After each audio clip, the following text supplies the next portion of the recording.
All right, here we go. Here's Tuesday's Do Now review. So make sure you are fixing them as needed. You're using order of operations. So we're going to start in parentheses, which would be inside here.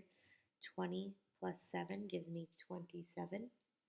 I would then have to multiply 27 by 3, which would give me 81.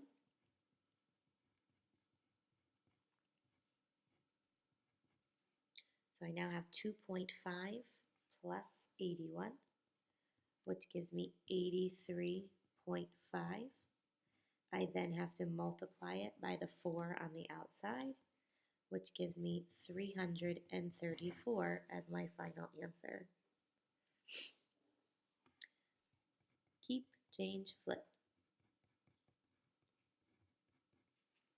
I can actually cross cancel. 3 goes into 6 twice, and 3 goes into 15 5 times. 4 times 2 gives me 8. 5 times 1 gives me 5. 5 goes into 8 one time with 3 left over out of 5.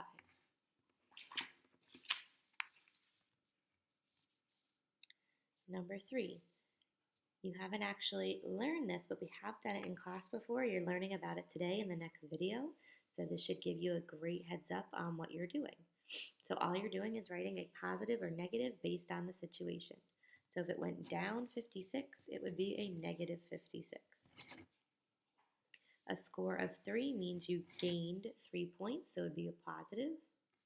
A withdrawal means you take money out of the bank, which would give you a negative 25.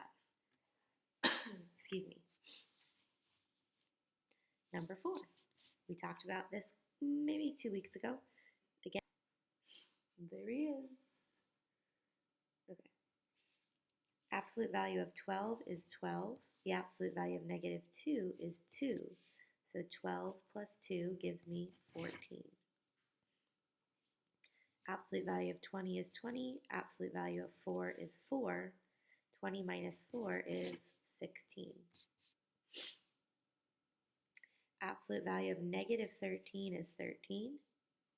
Absolute value of negative 7 is 7.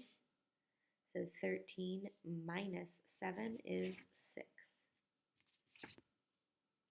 Absolute value of negative 25 is 25.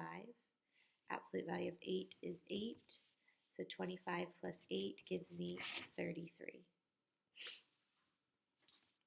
You need to substitute in the values.